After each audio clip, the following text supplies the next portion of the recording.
देखिए, सबसे पहले हम लोग तो ऑनलाइन फर्स्ट टाइम आ रहे हैं, ये फर्स्ट वीडियो में ऑनलाइन है हम लोग। ये कंप्लीट बोर्ड प्रिपरेशंस के लिए, कंप्लीट बोर्ड प्रिपरेशंस कहने का मतलब, क्योंकि हम लोग बिहार से हैं तो बिहार में ही अभी एग्जामिनेशन होने वाला है, फिर अभी शुरू हो जाएगा फरवरी में। तो इसमें सबसे पहले हम लोग को ये देखना है कि अभी हम लोगों के पास टाइम बहुत कम है। बहुत कम टाइम कहने का मतलब विद इन 1 मंथ, उसी में हम लोग को क्या करना है, प्रिपेयर करना है। प्रिपरेशंस करने के लिए सबसे पहले आपको क्या करना पड़ेगा कि बोर्ड टाइम में अभी हम लोग जो शुरू करेंगे ये मैथमेटिक्स के लिए, तो हम लोग लेसन वाइज के हिसाब से चलेंगे। इसमें टोटल 16 लेसन है, अप टू 15। और इसमें हम लोग रोजाना के हिसाब से एक एक लेसन अगर हम लोग अच्छे से चलते हैं तो कंप्लीट बोर्ड प्रिपरेशन हम लोग का क्या हो जाएगा।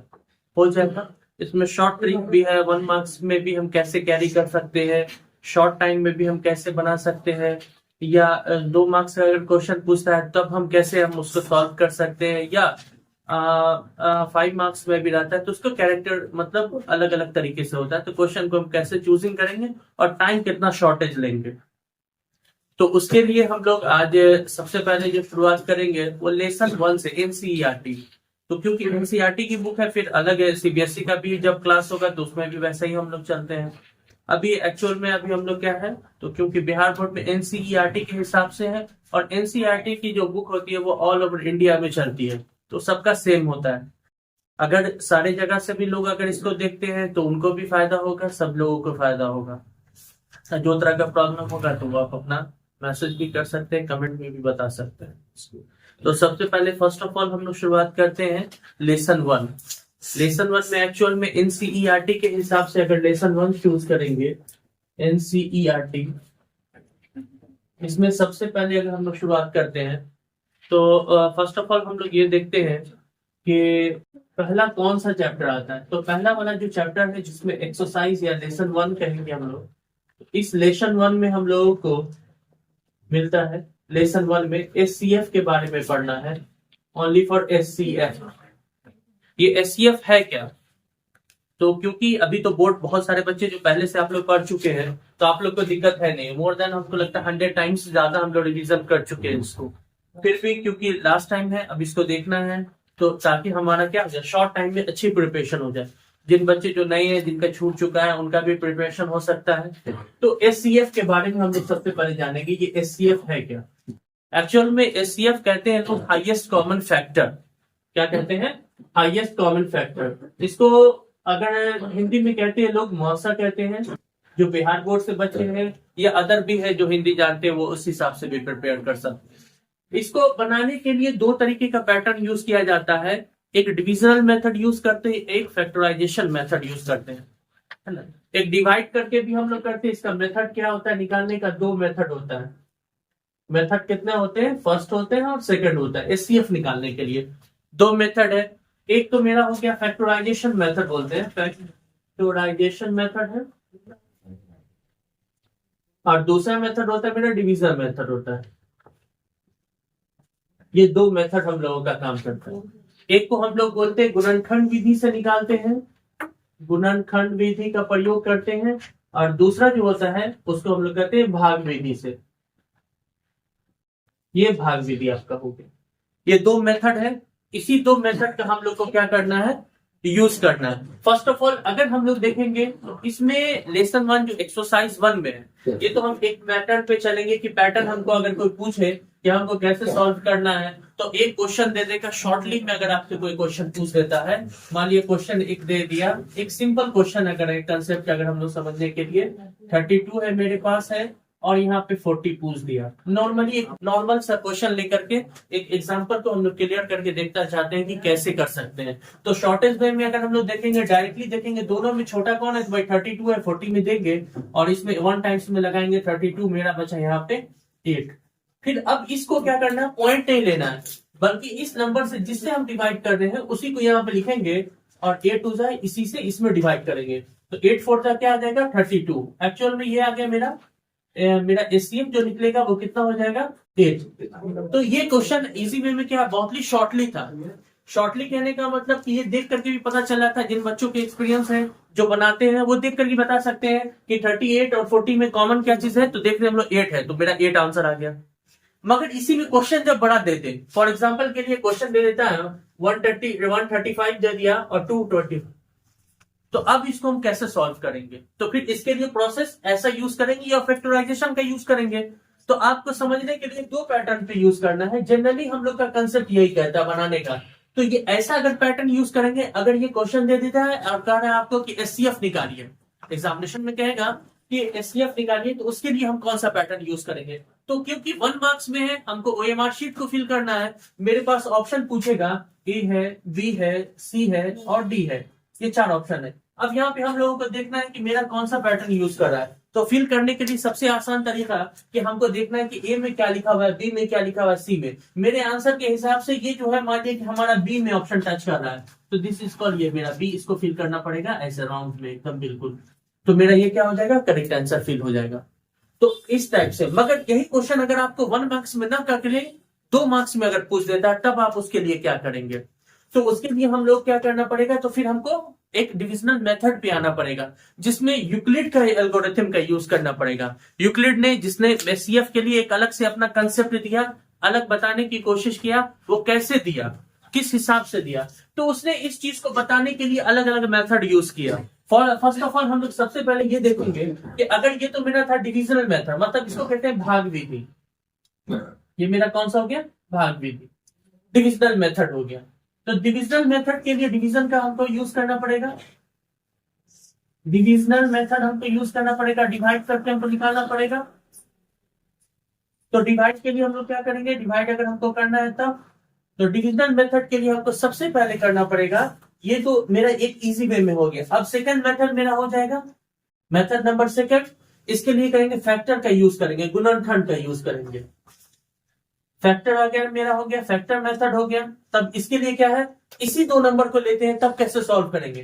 तब हम देखेंगे कि मेरे पास 32 और यहाँ पर 40 दो नंबर है, दोनों का अलग अलग हमको क्या करना पड़ेगा, एलसीएम लेना पड़ेगा। तो एलसीएम लेने के लिए पहले हम लोग 32 का एलसीएम अगर लेते हैं तो 260, 28, 24, 22, फिर उसी तरीके से 40, 220, 210, 25। अब यहाँ पे इसको तोड़ दिया, अब हम लोग लिख देते हैं 2 into 2 into 2 into 2 into 2, 5 times में है 1 2 3 4 5, तो हम लोग 5 बार में लिख देंगे। फिर 1 2 3 4, तो अब लिखेंगे 1 2 3 और 4। अब हम लोग देख रहे हैं कितना नंबर है जो किसमें कॉमन है, देख रहे हैं 2 यहाँ पे 3 बार है और 2 यहाँ पे भी 3 बार है। इसको अगर हम लोग कॉमन ले लेते हैं, तो कॉमन लेने से मेरा जो कॉमन नंबर होता है वही मेरा क्या होता है, एचसीएफ कहलाता है। तो मेरा एचसीएफ क्या हो जाएगा, एचसीएफ ऑफ नंबर क्या चीज है, 2 नंबर है, 32 एंड 40 का जो एचसीएफ हो जाएगा वो हो जाएगा 2 2 2, यानी एग्जैक्ट कितना आ जाएगा, 8 आ जाएगा। ठीक है, तो मेरा ये 8 एक्चुअल में क्या आ गया, मेरा एचसीएफ हो गया। तो अब यहां से भी एचसीएफ निकला, यहां से भी एचसीएफ निकला। ये दोनों मेथड है 1 मार्क्स को सॉल्व करने के लिए। और अगर आपको ये लगता है कंफ्यूजन है कि बिहार बोर्ड या अदर बोर्ड जो भी एग्जामिनेशन होता है या एनआईएस वगैरह होता है या सीबीएसई हो या आईसीएसई हो, जिसमें भी जो ऑन सिलेबस होता है, या अदर बोर्ड भी, अदर स्टेट के भी अगर लोग हैं, तो उनको भी अगर ये है तो फर्स्ट चैप्टर उनका एचसीएफ ही रहता है। तो और इसके बिना क्वेश्चन भी नहीं बनती है। तो ये आपका क्या हो गया, पैटर्न हो गया। ये हो गया मेरा 2 मेथड हो गया। फैक्टराइजेशन का लेसन 1 में एचसीएफ है, इसको हिंदी में मौसा कहते हैं, महत्तम समावर्तक, और इंग्लिश में बोलते हैं हाईएस्ट कॉमन फैक्टर। ठीक है, अब इसका मेथड अगर हमको पढ़ना है तो मेथड 2 टाइप से हम लोग निकाल सकते हैं। 1 मार्क्स को सॉल्व करने के लिए 2 मार्क्स वाले में हमको क्या करना पड़ेगा, है ना, ये करना पड़ेगा, जैसे फैक्टराइजेशन है, डिवीजन है, गुणनखंड है, और इसको भाग विधि कहते हैं, डिवीजन मेथड यूज करते हैं। तो ये आपका 32 आ गया और 40 आ गया। तो 32 और 40 का अगर हमको ये सॉल्व करना है तो भाग विधि का अगर डिवाइड का हम लोग यूज करेंगे तो ये ऐसे आंसर निकलेगा मेरा। जो लास्ट में कट करके जो नंबर बचेगा जिससे मैंने डिवाइड किया था वही मेरा क्या हो जाएगा, एचसीएफ हो जाएगा। मगर यहाँ पे जब हम लोग करेंगे तो यह सेकंड मेथड में तो ये फैक्टर का यूज करेंगे, गुणनखंड का यूज करेंगे, और इन दोनों का सेपरेटली नंबर यूज करेंगे। सेपरेटली करने के लिए क्या करना हमको, तो दोनों का अलग अलग करना है। ठीक है, जैसे इसको भी करेंगे और इसको भी करेंगे, दोनों के लिए अलग अलग। तो आपको दोनों तरीके से आंसर अगर मिलाइएगा तो दोनों में सेम ही आंसर आएगा। ये तो हो गया सिर्फ 1 मार्क्स के लिए। मगर अगर यूक्लिड का यूज करेंगे ऑन सिलेबस, अगर एनसीईआरटी का करें तो फर्स्ट चैप्टर में कहता है यूक्लिड एल्गोरिथम का यूज करने के लिए, यूक्लिड का एल्गोरिथम यूज करना है। कैसे करेंगे यूक्लिड के लिए, तो यूक्लिड के लिए सबसे पहले हम लोग करेंगे यूक्लिड का एल्गोरिथम। यूक्लिड्स एल्गोरिथम का यूज करना है तो ये यूक्लिड है क्या? यूक्लिड क्या है? तो यूक्लिड कोई चीज का नाम नहीं बल्कि एक इंसान का नाम था। उसने अपना एक कंसेप्ट दिया, जिस कंसेप्ट के हिसाब से उसने ये बताने की कोशिश की कि अगर एचसीएफ पूछता है तो उसको हम इस तरह के एक्सप्लेनेशन के बाद, अगर हमको नहीं चाहिए तो हम नया एक्सप्लेनेशन भी यूज कर सकते हैं। तो यूक्लिड एल्गोरिथम का अगर यूज करके कहीं पे बनाने के लिए देगा तो आपको याद रखिए बोर्ड टर्म में 2 मार्क्स में देगा। और आप प्रीवियस क्वेश्चन भी मिलाएंगे, 10 साल का भी क्वेश्चन मिलाएंगे, तो आपको प्रोफेसर देखिएगा उसमें कि हर इसमें क्वेश्चन बिना एचसीएफ के क्वेश्चन बना ही नहीं है बिहार बोर्ड। तो 1 मार्क्स में भी 2 मार्क्स में भी पूछता है, इससे ज्यादा ऊपर में क्वेश्चन आपका नहीं जाएगा। सो ये आपका सिलेबस सिर्फ इसी अकॉर्डिंग चलेगा, ये 1 मार्क्स के लिए, ये 2 मार्क्स के लिए। फिर हम लोग अदर इस पे डिस्कशन भी करेंगे, फिर आगे भी डिस्कशन करेंगे। फर्स्ट ऑफ ऑल हम लोग देख रहे हैं यूक्लिड के बारे में, ठीक है। सबसे पहले यूक्लिड के बारे में देखेंगे, यूक्लिड एल्गोरिथम के बारे में। तो यूक्लिड क्या है? अगर हमको यही क्वेश्चन है सेम, अगर मान लिया कि इससे बड़ा क्वेश्चन हमको देता है, क्वेश्चन फर्स्ट एक मान लिया 135 एंड 225, ये क्वेश्चन है एनसीईआरटी के अकॉर्डिंग, ये क्वेश्चन है। अब इसको अगर हमको सॉल्व करना है तब हम कैसे करेंगे? इसके लिए सॉल्व करने के लिए सबसे आसान तरीका आपका है कि सबसे पहले ये देखना है कि मेरा कौन सा क्वेश्चन, ये इन दोनों में कौन ऐसा नंबर है जो छोटा नंबर है, कौन ऐसा नंबर है जो छोटा है। तो आपका ये जवाब आएगा कि सर ये वाला जो क्वेश्चन है इसमें 135 छोटा लग रहा है। एग्जैक्टली ये देख करके ही पता चल रहा है और इजी वे में हमको नजर आ रहा है कि 135 है और 225 है, ठीक है। तो आपको अगर कहीं पे डाउट्स हो तो आप वो भी पूछ सकते हैं, ठीक।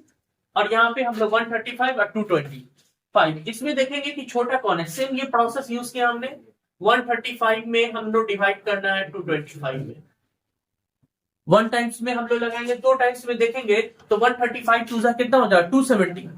तो 270 तो यहाँ पे है नहीं, हमको क्या देखना है 1 टाइम्स में लगाना है 135। अब यहाँ पे आपको सब्ट्रैक्ट करेंगे तो ये आ गया मेरा 90। अब 90 के लिए क्या करना है, यहाँ पे हम लोगों को ये नहीं करना है कि यहाँ पॉइंट देके फिर हमको बनाना, नहीं, सेम प्रोसेस आपको यूज करना है। यहाँ पे 135 है, फिर इससे हमको इसमें डिवाइड करना पड़ेगा जब तक ये कटेगा नहीं। 135 इज 135 40। अब इससे फिर हमको देना है तो फिर हमको इसमें डिवाइड करना पड़ेगा, कब तक, तब तक आगे चलेंगे। 45 टू 90,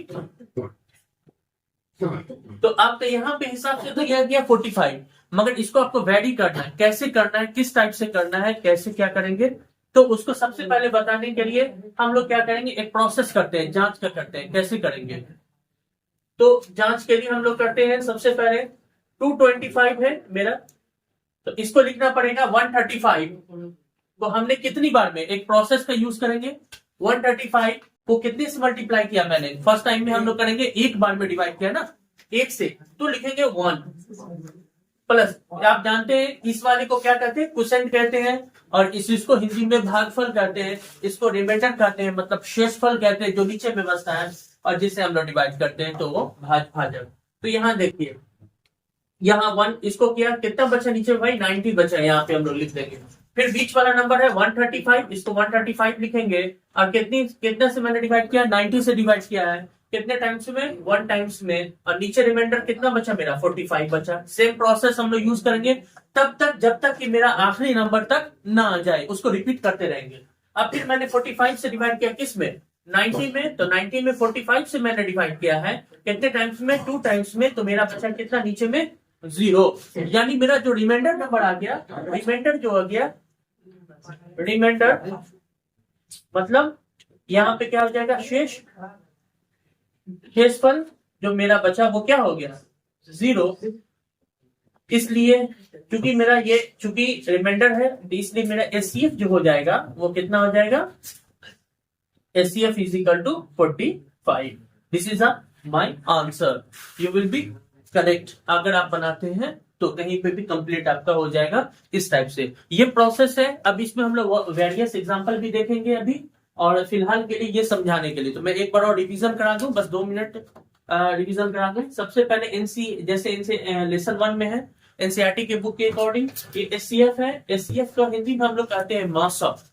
बहुत सारे बच्चे हैं जिनके लिए बहुत आसान है, बहुत इजी वे में, मगर मोर देन स्टूडेंट की अगर बात करें तो बहुत सारे स्टूडेंट का वो मतलब स्पीड नहीं है, या उनका रिवीजन नहीं हो पाया या किसी वजह से उनकी पढ़ाई छूट गई तो नहीं हो गया, तो हम लोग कंप्लीट आज के टाइम में जो हम लोग फर्स्ट ये लेकर के आए हैं, तो हम लोग का यही मोटिव रहेगा कि सिर्फ और सिर्फ शॉर्ट टाइम में हमको बिहार बोर्ड का या अदर कंपटीशन जो अभी होने वाले एग्जामिनेशन है उसको प्रिपेयर करें। और फिर हम लोग सीबीएसई वाले जब बैचेस होंगे तो फिर हम लोग उसमें भी शुरुआत करेंगे, अभी तो ये चल रहा है। तो फिर अदर वैसे आईसीएसई वाले में रहेंगे तो उसमें भी हम लोग देखेंगे, हर तरह के जो कंपटीशन है उसको भी फेस करेंगे, तो वो अलग अलग तरीके से रहेगा। अभी हम लोग सबसे पहले फर्स्ट ऑफ ऑल एसटीएफ का दो मेथड होता है। लेसन वन हम लोग शॉर्ट पीरियड में शॉर्ट टाइम में समझेंगे कि लेसन वन है मेथड है, इसके दो मेथड आते हैं, एक होते हैं कौन सा फैक्टराइजेशन मेथड, एक होता है डिविजनल मेथड। ये अकॉर्डिंग टू द एचसीएफ निकालने का जो तरीका होता है ये। अभी हम लोग इसमें वेरियस क्वेश्चन को देखेंगे किस टाइप से। ये तो सिंपल नंबर था तो हमने इसी वे में निकाल दिए, मगर इसमें कभी भी आपको अल्फाबेट नंबर दे देगा। अल्फाबेट नंबर के लिए क्या करते हैं लोग, अल्फाबेट मान ली ए स्क्वायर बी दे दिया एक नंबर और यहाँ पे दे दिया ए क्यू बी स्क्वायर, तो कहेगा कि एचसीएफ कैसे निकाले, या वेरियस बड़ा बड़ा, तब उसको निकालने का तरीका क्या होगा उसको हम लोग फिर डिस्कशन अभी करेंगे। तो अभी फर्स्ट ऑफ ऑल हमें दो मेथड देखने हैं, डिविजनल और है ना इसमें फैक्टराइजेशन का। डिविजनल मेथड मतलब डिवाइड करके निकालने का, जो मैंने अभी जस्ट समझाया, इसको डिवाइड करेंगे, जो आएगा प्रोसेस उसका यूज करेंगे। और उसके बाद गुणनखंड यानी फैक्टर के लिए क्यों या इसमें यूज करेंगे, तो दोनों नंबर जो रहेंगे या 4 नंबर 5 नंबर रहेगा, सबका अलग अलग फैक्टराइजेशन निकालेंगे, उसके नंबर को हम लोग कॉमन करेंगे। कॉमन नंबर वही कहते हैं एचसीएफ के लिए, जितना नंबर आपका कॉमन होगा वो आपका वो आंसर होगा। एक्स्ट्रा एक भी नंबर को नहीं लिखना है, जो बचा उसको छोड़ दीजिए। जैसे यहाँ 2 इंटू 2 इंटू 2, यहाँ पे 2 3 देख रहे हैं, यहाँ पे देख रहे हैं 2 कितनी बार आया 3 बार, और ऊपर में भी 2 पहले से 3 बार आया हुआ है, तो दोनों को कॉमन लेंगे, क्योंकि 5 यहाँ पे है तो 5 यहाँ पे नहीं है, और ये दोनों 2 यहाँ पे तो ये दोनों 2 यहाँ पे नहीं है, इसीलिए हम लोग इसका यूज करेंगे। जितना कॉमन होगा उसको बाहर लिख देंगे, आपका आंसर क्या हो जाएगा, करेक्ट हो जाएगा, यानी 8 और 8। आप कभी भी ऑब्जेक्टिव क्वेश्चन बनाते हैं तो आपको एक चीज का हमेशा ध्यान रखना होगा कि आपके एग्जामिनेशन के टाइम में बहुत सारे लोग बैठेंगे और वो अलग अलग तरीके से सजेशन आपको देंगे। आप 100% करेक्ट बनाए हुए हैं, बिल्कुल सही है, आप उसको मार्कशीट को फिल करने गए, उसी टाइम में वो क्या कह देंगे कि नहीं ये इसका आंसर ये नहीं होगा। कॉन्फिडेंस लेवल से वो बात करेंगे कि नहीं ये मेरा एकदम आंसर है ही नहीं, आपने गलत लगा दिया, और आप उसके कॉन्फिडेंस के चक्कर में आप सही को भी गलत कर देंगे। तो आपको ये चीज का ध्यान रखना है कि दुनिया क्या कहती है, क्या कर रहे हैं आजू बाजू के लोग, उससे हमको कोई मतलब नहीं है। मुझे सिर्फ अपने थिंग पर फोकस करना है कि मुझे जो टीचर्स ने पढ़ाया, जो मैंने इंस्टीट्यूशन में पढ़ा, बस उसी को हम लोग इस पे कंप्लीट करेंगे, ठीक है। तो ये आपका आ गया। इसी तरीके से ये सेम प्रोसेस है यूक्लिड के लिए 135 एंड 225। इसको हम लोग क्या करेंगे बनाने के लिए, पहले हम लोग देखेंगे कि दोनों में छोटा कौन सा है। छोटा कौन है मेरा, तो 135 से 1 टाइम्स लगाए 135 आ गया, सब्ट्रैक्ट करने पर 90 आ गया, 90 को हमने 1 टाइम्स में किया तो कितना आ गया 45 आ गया, 45 से फिर 90 में देंगे। ये प्रोसेस कब तक चलता रहेगा, जब तक कि नीचे में पूरा का पूरा नंबर कट नहीं जाए, मतलब 0 ना आ जाए, तब तक आप क्या करेंगे, डिवाइड करते रहेंगे। मान लिया कि लास्ट में 1 आ गया, उससे कोई दिक्कत नहीं है, 2 आया उससे कोई दिक्कत नहीं है, आपको लास्ट तक चलना है। तो अब यहाँ पे ये तो मेरा चल गया, पता है कि मैंने एसटीएफ 45 आएगा, मगर इसको वेरीफाई करके भी दिखाना होगा, जांच करके। तो 225 में मैंने किससे दिया, 135 से डिवाइड किया, कितनी बार मल्टीप्लाई किया 1 टाइम्स में, तो इससे इसमें 1 टाइम्स में लगाया तो कितना बचा नीचे में 90। फिर उसी तरीके से 90 में मैंने किससे मल्टीप्लाई किया 1 टाइम्स में लगाया तो कितना बचा नीचे में 45, और फिर 90 में मैंने डिवाइड किया किससे 45 में, क्या बार में, तो 2 बार में, तो कितना बचा नीचे में 0, इसलिए रिमाइंडर मेरा 0 आ गया। शेष पर एचसीएफ बराबर क्या हो जाएगा मेरा 45 आ जाएगा, ठीक है।